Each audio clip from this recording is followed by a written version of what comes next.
The words hit me across the dinner table like a slap, and I felt my whole body tense up as Diane swirled her wine glass with that satisfied smile she always wore when she was about to humiliate me in front of everyone.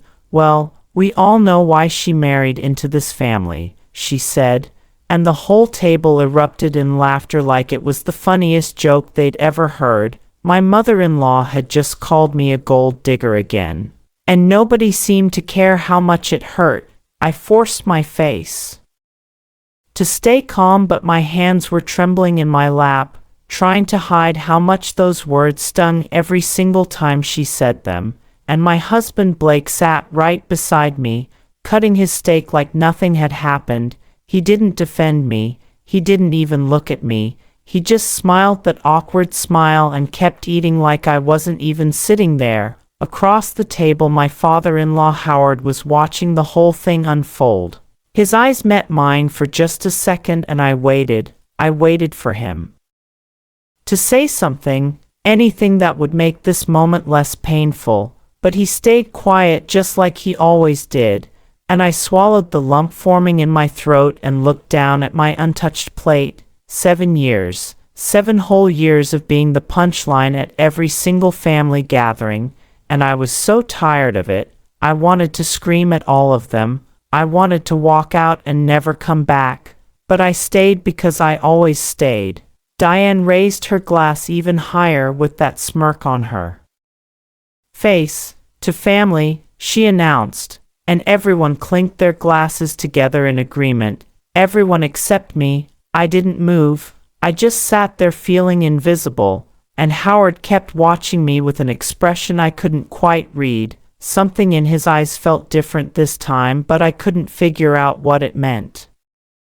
It started the very first day Blake brought me home to meet his family, and I knew immediately that I wasn't what they expected or wanted for their son. I wasn't from money like they were.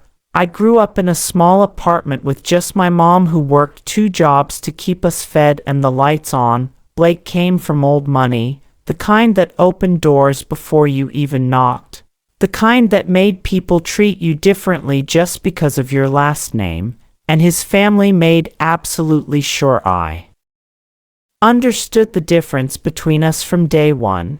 At our engagement party, Diane whispered to her sister, but she made sure it was loud enough for me to hear. "She's sweet enough, I suppose. But let's be honest, she saw an opportunity and she took it." And my face burned with embarrassment, but I pretended not to hear. Blake's brother Troy loved to joke that I'd basically won the lottery by marrying into their family.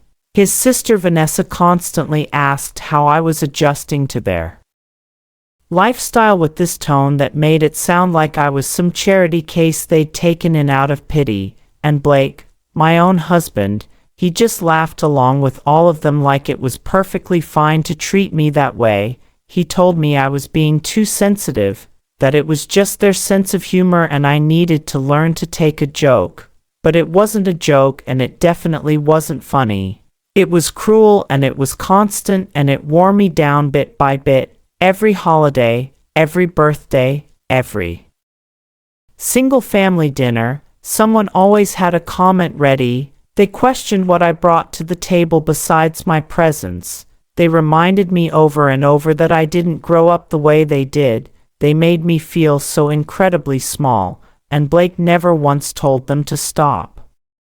Blake controlled absolutely everything in our marriage, and he acted like he was doing me a favor. He said it was because I didn't understand finances the way he did, that he was just protecting me from making mistakes.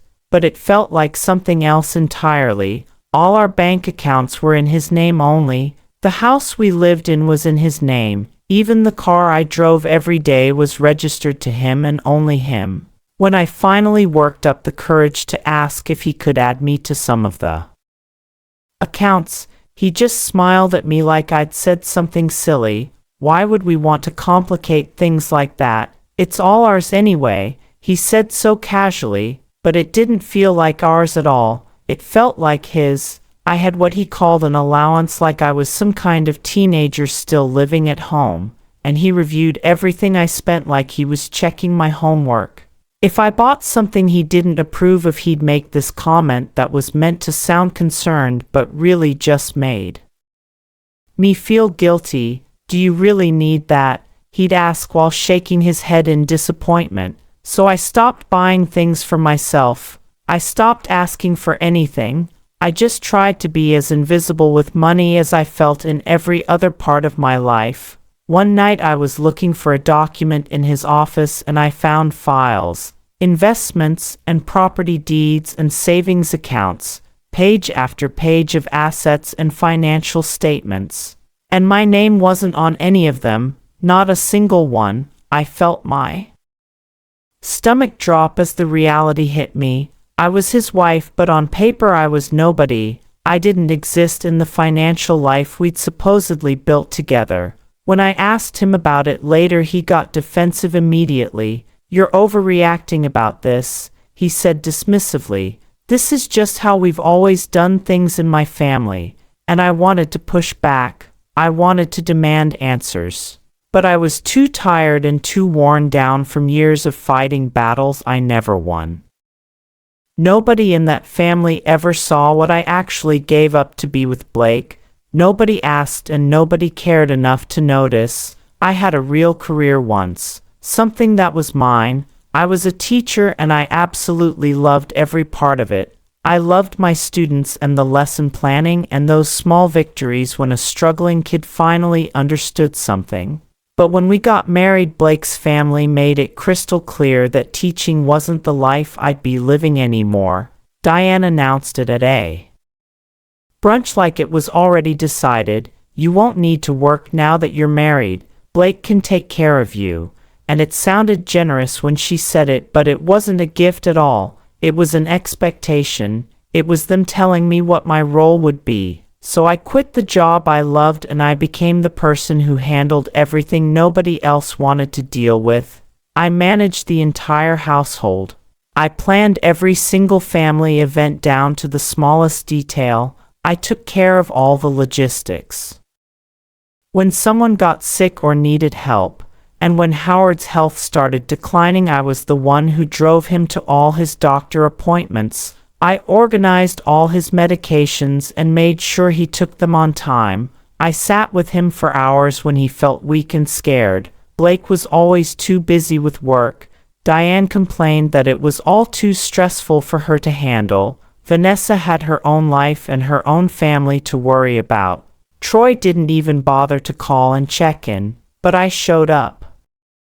Every single time without fail. Howard noticed what I was doing. He thanked me quietly when nobody else was around to hear it. "You're good to me," he'd say in this soft, grateful voice. And those small moments of appreciation kept me going when everything else felt impossible. But the rest of the family never acknowledged any of it. To them I was still just the girl who married Blake for his money. Howard was completely different from the rest of his family in every way that mattered. He didn't talk much, but when he did speak, his words actually meant something. He asked me how I was doing, and he really listened to my answer instead of just waiting for his turn to talk. He noticed when I was upset, even when I tried my hardest to hide it from everyone. One afternoon, after a particularly brutal family dinner where Diane had spent the whole meal making passive-aggressive comments about me, Howard found me sitting alone on the back porch trying not to cry. He didn't say anything at first. He just sat down beside me in the other chair. And then he spoke in that quiet way he had. "I see what they do to you," he said. And I looked at him surprised because nobody had ever acknowledged it before. "It's just how they are," I said, trying to brush it off like it didn't bother me. But he shook his head slowly. "It's not right." Those 3 simple words broke something inside me that I'd been holding together for so long. I realized in that moment that he was the only person in that entire family who'd ever said what they were doing to me was wrong. A few weeks later, he asked me to help him organize some important documents. "I need someone I can trust with this," he said. And of course I agreed, because I would have done anything for him. I thought it was just going to be simple paperwork. bills and medical records and things like that. But as we worked together, I started noticing something strange. He had notebooks, pages and pages filled with notes, observations about every member of the family, dates of specific incidents, records of conversations and behaviors. He'd been keeping track of everything for years. He was building a case, and I didn't understand why. The notebooks were incredibly detailed, and the more I read, the more shocked I became. He'd written about Diane's controlling behavior and how she manipulated every family situation to go her way. He documented Troy's careless spending and complete lack of responsibility. He recorded Vanessa's constant criticisms of everyone around her. And Blake, there were so many pages about Blake, how he treated me, how he spoke to me when he thought nobody was paying attention, how he failed over and over to defend me when his family attacked. Howard had been watching everything quietly and carefully for years without anyone realizing it. I didn't know what to say when I saw all of this. "Why are you keeping all of these records?" I finally asked him, and he looked at me with these tired eyes that had seen too much. "Because the truth matters," he said firmly, "and one day people are going to need to see it." I felt a chill run through my whole body. He wasn't just organizing random documents like I thought. He was building an actual case against his own family, evidence of everything they'd done. I wanted to ask him more questions, but he changed the subject. He thanked me again for helping him and told me he trusted me more than anyone else in his life. I left his house that day feeling this strange mix of unease and something else I couldn't quite name. For the first time in 7 years, I felt truly seen by someone. Someone knew what I'd been going through. Someone believed me and understood. That alone meant absolutely everything to me. I didn't know it then, but that day changed the entire trajectory of my life. Howard had a plan, and somehow I was part of it. I wasn't supposed to hear what they were saying about me. I'd just gone upstairs to grab my phone that I'd left charging in the bedroom. Blake and his entire family were downstairs in the living room drinking and laughing like they always did. And then I heard my name drift up through the vents. I stopped dead at the top of the stairs and I just listened. "She's only here for the money," Blake said. And hearing those words come out of my own husband's mouth felt like being stabbed. Let's be completely honest here. If Dad's estate wasn't what it is, she would have been gone years ago. And everyone laughed like it was the most obvious thing in the world. Diane's voice chimed in next. "Well, I'll give her credit. She played her cards right from the very beginning." And Troy added his opinion. "She knew exactly what she was doing from day one. You have to respect the strategy." And they all laughed again. I gripped the railing so hard my knuckles turned white. My chest felt so tight I could barely breathe.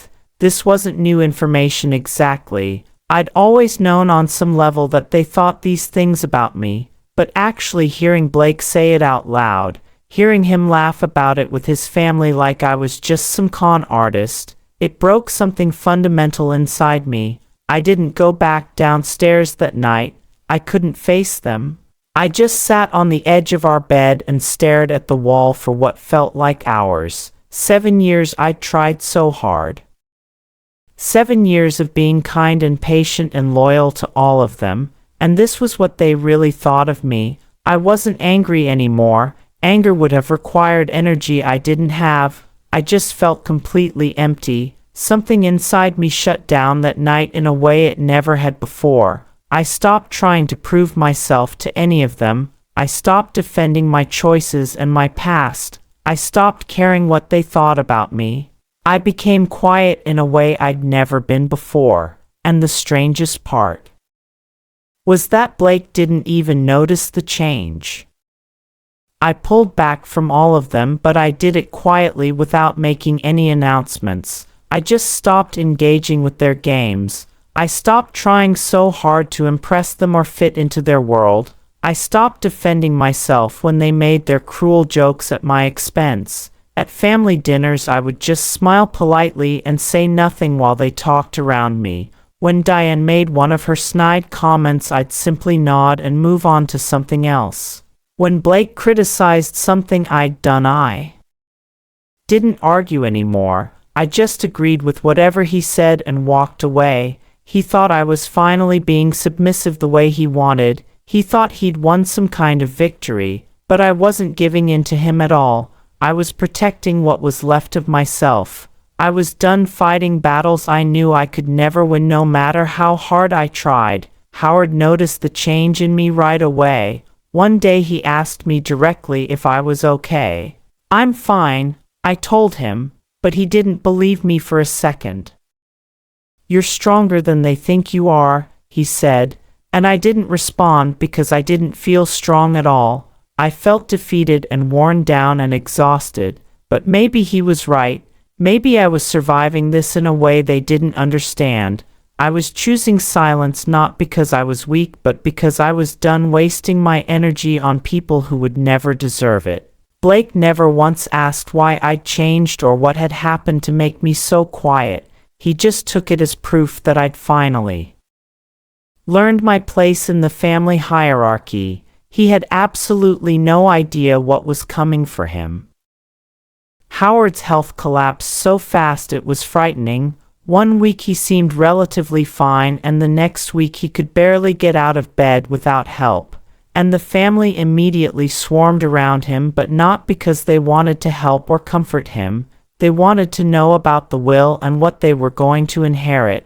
Troy asked him directly with no shame at all, "Dad, have you updated your estate plan recently?" And Vanessa actually hired her own lawyer to make sure everything was quote unquote in order. Diane started going through his personal files without even asking permission first, and Blake joined right in with all of them. He told me very clearly to stay out of family business. "This doesn't concern you," he said, like I was some outsider. And I bit my tongue hard. I'd been the one caring for Howard for years while they barely visited, but now suddenly when there was money involved I wasn't family anymore. They held secret meetings without inviting me. They discussed finances and properties and future plans like I didn't exist. Howard was too weak to fight with them about any of it, but I could see the frustration and disappointment in his eyes when he looked at them. One night when I brought him his evening medication, he grabbed my hand with what little strength he had left. "Don't let them break you," he whispered, and I nodded because I didn't trust my voice not to crack. I didn't fully understand what he meant by that, but soon, very soon, everything was going to make perfect sense. And this family that had tortured me for 7 years was finally going to see what they'd been too blind and too cruel to notice. I wasn't the villain in this story. I never had been. It was late at night and the house was completely quiet when Howard asked me to sit with him. I pulled a chair close to his bed and he looked so tired, but his eyes were still clear and focused. "I want to thank you," he said. And I asked him what for, because I didn't understand. "For being the only one who actually cared," he said, and his voice cracked with emotion. "You didn't have to do any of this. You're not even blood family. But you showed up every single time," and I felt tears starting to sting my eyes. "You were kind to me when nobody else was," I said honestly. "That's all I ever needed." And he smiled just a little bit. "I see everything," he told me. "I see how they treat you. I see how my own son treats you. And I see exactly who you really are underneath all their accusations." I didn't know what to say to that. He squeezed my hand gently. "They think I don't notice what goes on in this family," he said. "But I do. I've been paying very close attention to everything." He paused for a long moment. "And I've made sure the truth is going to come out." I felt a shiver run down my spine. "What do you mean?" I asked, but he just smiled at me with this knowing look. "You'll see," he said softly. "Very soon you'll understand." and that was the last real conversation we ever had. 3 days later, Howard was gone, and with him he took every secret this family thought was safely buried. But he didn't actually take those secrets to the grave like they assumed he would. He left them all behind in writing for everyone to see. Howard passed away peacefully in his sleep, and the family rushed to the house as soon as they got the call, but their grief felt performative and hollow. Diane cried very loudly, but her eyes stayed completely dry the whole time. Troy looked more annoyed than sad. Vanessa immediately started asking about funeral arrangements and how much everything was going to cost. Blake just stood there with this stone expression on his face, already thinking ahead to what came next, and I sat in the corner feeling numb. I'd just lost the only person in that entire family who'd ever treated me like I actually mattered. The sadness felt so heavy I could barely breathe, but something else was building underneath the grief. Within an hour of Howard's death, someone mentioned the will. "When's the reading scheduled for?" Troy asked, and Diane shot him a sharp look, but she didn't actually disagree with the question. Everyone wanted to know the same thing. The lawyer, whose name was Mr.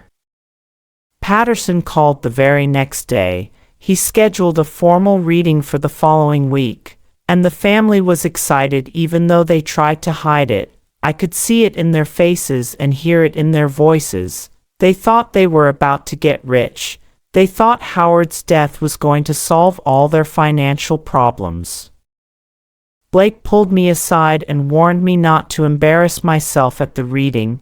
"Don't expect anything," he said bluntly. "You're not blood family. You really shouldn't even be there." But Mr. Patterson had specifically invited me by name, so I decided I was absolutely going to attend, not because I expected to get anything, but because Howard had asked me to trust him, and I did. The day of the will reading finally arrived, and the family showed up dressed like they were attending some kind of business conference. Diane wore her expensive pearls. Troy wore his best suit. Vanessa brought her husband along for support, and Blake told me to sit in the back of the room and stay completely quiet. "Don't make any kind of scene," he said, like I was some embarrassment he had to manage. And I just nodded because I wasn't planning to cause any problems. They were all joking around in the waiting room before it started. Troy said he'd already picked out the new car he was going to buy. Vanessa was talking about finally renovating her house. Diane mentioned a vacation she'd been planning for months, and Blake smirked at all of them. "Dad always knew how to take care of his real family," he said. And then he glanced over at me with this look. "His real family," he repeated for emphasis. And I didn't react at all. I just sat there with my hands folded in my lap.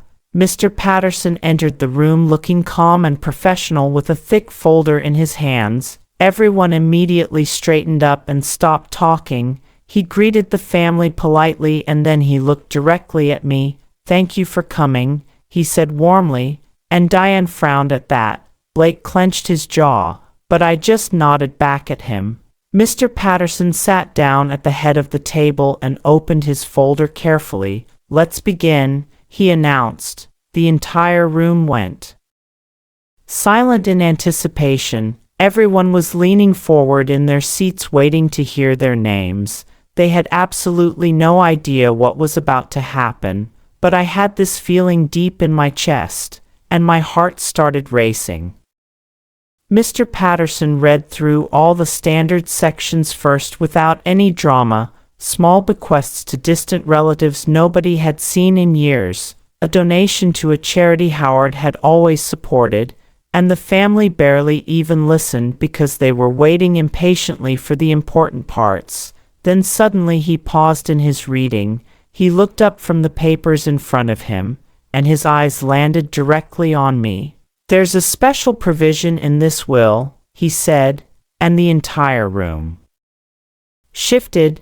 Diane leaned forward with her eyes narrowing. Blake frowned in confusion. Troy crossed his arms like he was already annoyed, and Mr. Patterson cleared his throat before he began reading again. To my daughter-in-law Claire, who has shown me more kindness and loyalty and integrity than I ever expected to find, I leave the following, and I completely froze. My name, he just said my name. Blake's head snapped toward me so fast. Diane's mouth actually fell open. Vanessa whispered something to her husband that I couldn't hear, and Mr. Patterson just kept reading like nothing unusual was happening. Claire has cared for me without any expectation of reward. She has given her time and her energy and her heart to this family. She has been family in every way that actually matters. And my hands started shaking uncontrollably. I couldn't breathe properly. This couldn't be real. But it was happening. Mr. Patterson paused again for effect. Everyone in that room was now staring at me with different expressions of shock. And then he said the number, and the room went completely and utterly silent. I leave to Claire the property at Silverwood Lane, the investment portfolio under account 7321, and a sum of $2 million, and those words just hung in the air like they were suspended in time. Nobody moved a muscle, nobody even seemed to breathe. $2 million plus a house plus investments. I couldn't even process what I was hearing. Diane made this choking sound in her throat. Troy actually stood up from his chair. That's not possible, he said. But Mr. Patterson didn't even flinch at the outburst. It's stated very clearly in the will, he said calmly, and Blake turned to look at me with his face completely pale. Did you know about this? He demanded like I'd done something wrong, and I shook my head because I truly didn't know. I had no idea Howard was planning any of this. Vanessa started talking over everyone. This has to be some kind of mistake. She's not even real family. And Mr. Patterson held up one hand to quiet them all down. There's more, he said, and the room froze all over again. Nobody moved. He adjusted his glasses and continued reading from the document. Howard wanted everyone in this room to understand exactly why he made this decision. He left a detailed letter explaining his reasoning, and Diane grabbed the edge of the table like she might fall over. A letter, she whispered, and Mr. Patterson nodded once. Would you like me to read it aloud to everyone? And nobody answered him, but he started reading it anyway, and with every single word he spoke, the family's entire world began to fall apart, starting with Blake. Mr. Patterson read slowly and clearly so nobody could miss a single word. To my family, I have watched for years how you treated Claire. I have seen the cruelty that you disguised as jokes. I have heard the disrespect that you believed I didn't notice. But I saw absolutely everything, and Diane went pale. Blake's jaw tightened. Troy looked down at the floor. Claire gave up her entire career to support this family. She cared for me when none of you had the time. She showed loyalty when all you showed was greed. She is more deserving of my trust and my assets than any of you. And Vanessa actually started crying, but it wasn't out of sadness. It was pure anger. This isn't fair, she said, but Mr. Patterson completely ignored her and kept reading Howard's words. I made my decision with full clarity of mind. Claire has earned every single bit of what I'm leaving her. If you're upset by this, then I suggest you ask yourselves why. And the room stayed silent. I could feel every eye on me. Blake looked completely betrayed. Diane looked utterly humiliated. Troy looked furious. But I didn't say a single word. I just sat there trying to understand that the man who'd been the only kind person in this family had truly seen me, had believed in me, and had made sure I would be taken care of even after he was gone. Blake's face drained of all its color, and he stared at me like I was a complete stranger he'd never met before. You knew about this, he said, and his voice was shaking. You had to have known. And I met his eyes calmly. I didn't know, I said, But he didn't believe me at all. He stood up and started pacing back and forth, running his hands through his hair. "This is completely insane," he muttered. "He left you more than me, more than all of us combined." And Diane started shouting. She manipulated him. She spent all that time alone with him, poisoning his mind against his own family. But Mr. Patterson cut her off. "Mrs. Montgomery, I can assure you that Howard was of completely sound mind. His decisions were entirely his own." And Blake turned back to me with this look I'd never seen before. For the first time in 7 years, he was looking at me like I actually mattered. But it wasn't respect in his eyes. It was fear. He was realizing something important. He'd underestimated me for so long. He'd dismissed me and joined his family in tearing me down. And now suddenly I held power he never expected me to have. I didn't gloat about it. I didn't smile or say anything cruel. I just looked back at him quietly. And in that moment something shifted between us forever. He understood what he'd lost. He'd lost me, not because of money or inheritance, but because of how he'd treated me all those years when there was nothing at stake. But Mr. Patterson wasn't finished yet. "There's one more clause in this will," he said, and the family all tensed up again. Howard included a conditional provision in his estate plan. "Anyone who demonstrated ongoing hostility or disrespect toward Claire will forfeit their additional bequests." And Troy jumped up from his chair. "What does that even mean?" he demanded, and Mr. Patterson flipped to another page. "It means that secondary inheritances, including property shares and trust distributions, are now void for individuals Howard specifically named in this section." And then he read the list out loud. Troy's name, Vanessa's name, Diane's name. All three of them had just lost significant portions of what they were expecting to inherit. Troy slammed his fist down on the table. "This is complete garbage and we're going to contest it." And Mr. Patterson stayed perfectly calm. "You're certainly welcome to try."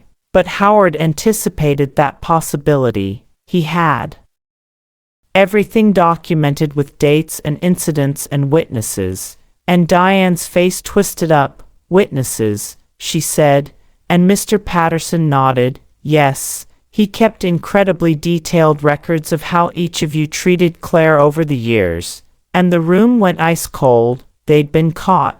Not by me, but by the man they all thought wasn't paying any attention. Blake looked physically sick. He wasn't on the list of people who lost inheritance.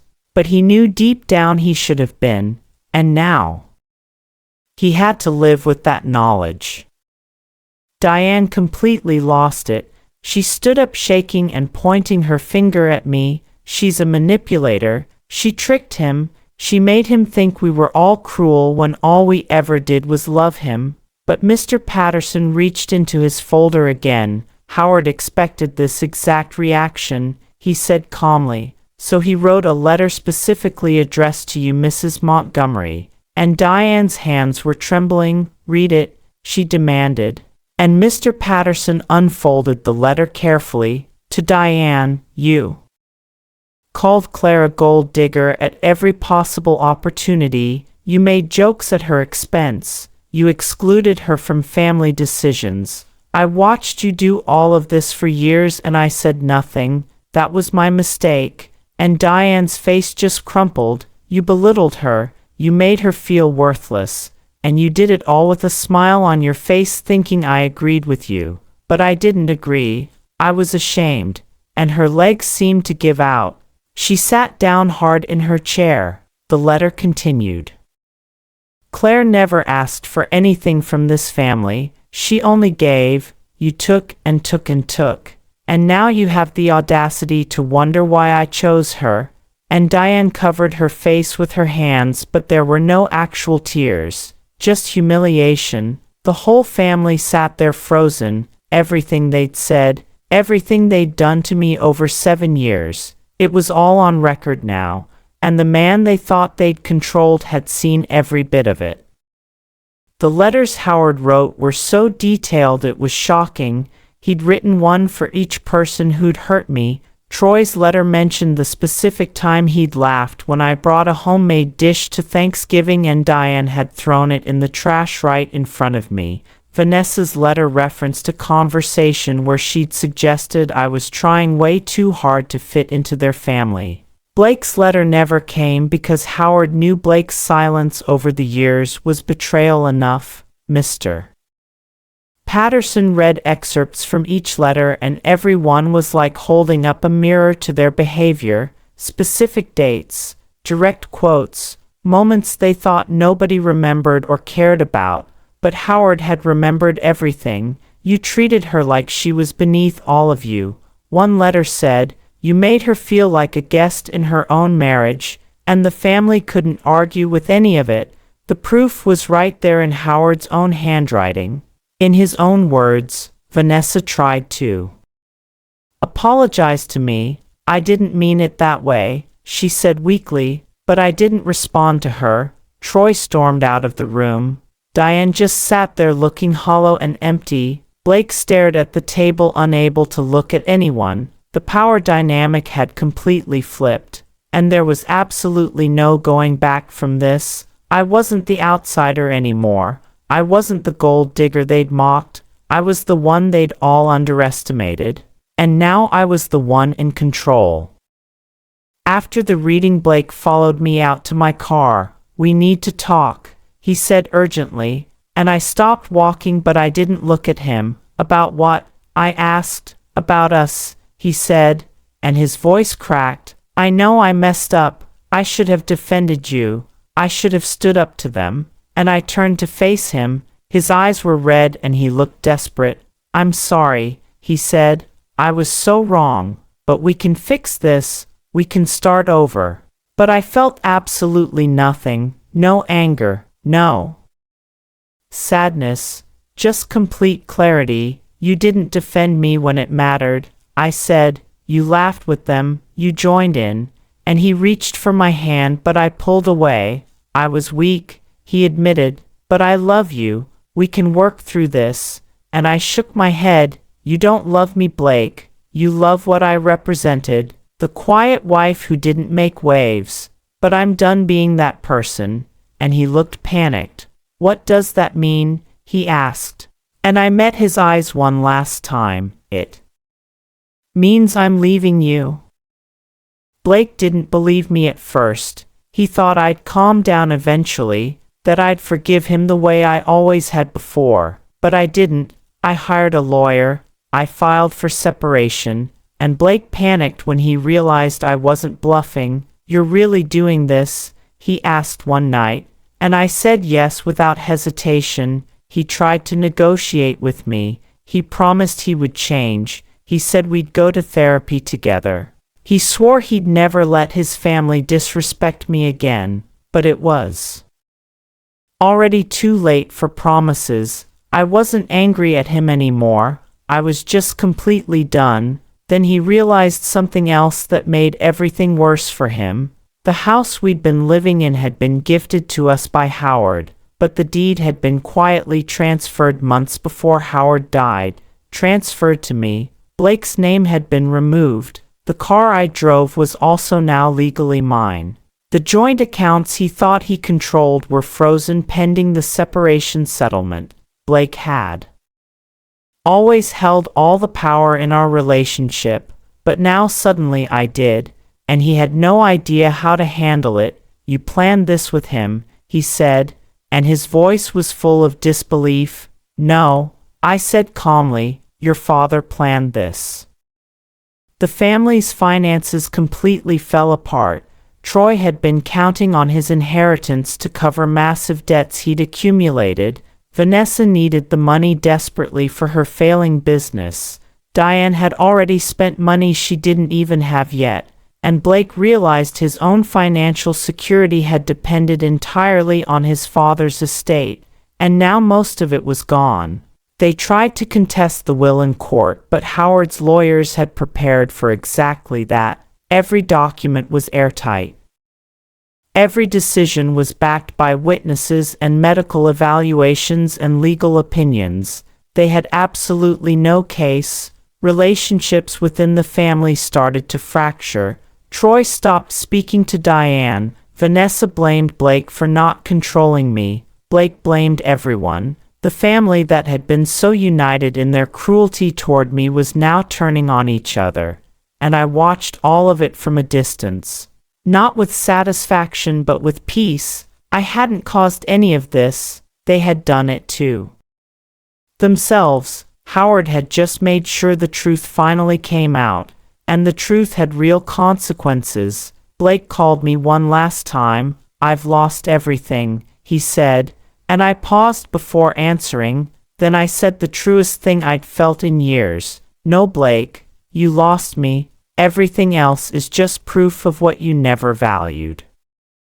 I didn't drag things out or try to make Blake suffer. I just moved forward with my life.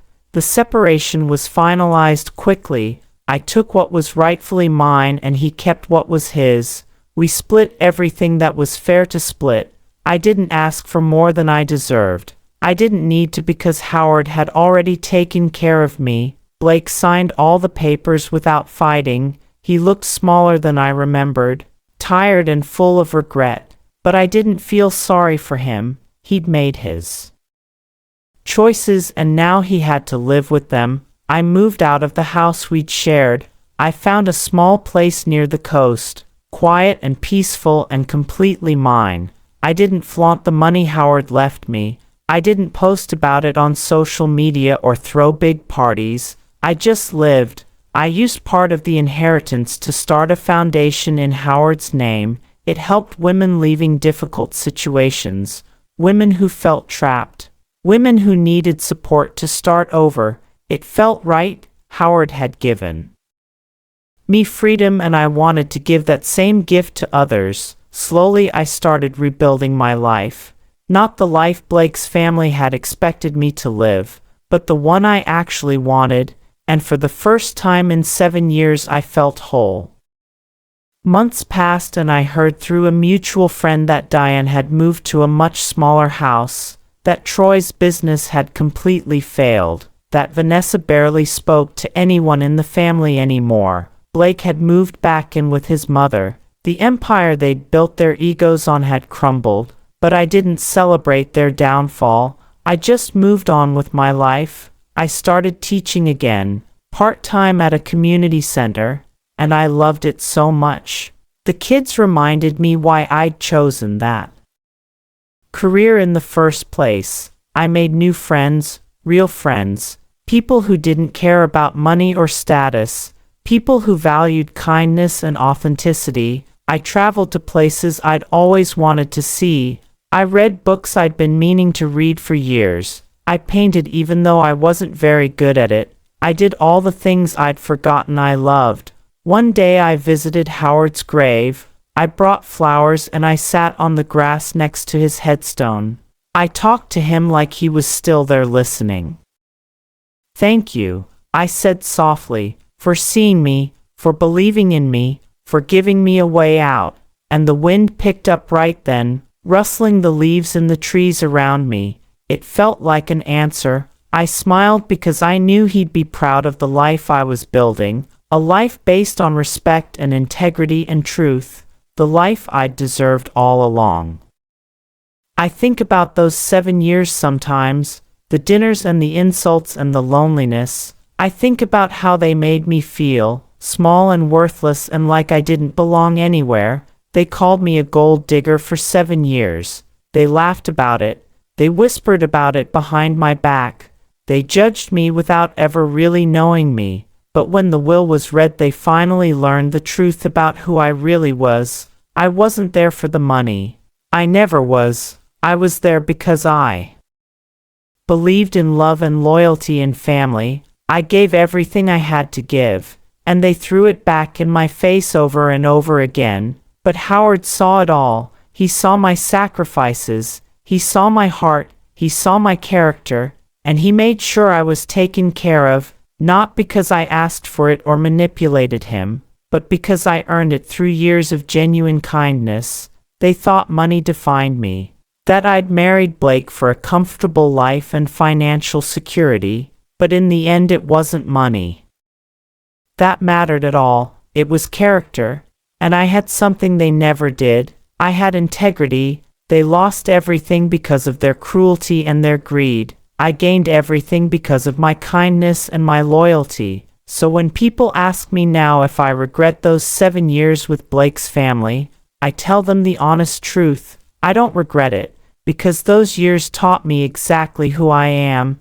They taught me my worth. And when that will was read, everyone finally learned who I'd been all along. Not a gold digger, not someone chasing money, but the real treasure in that family. And they were all too blind to see it until it was too late.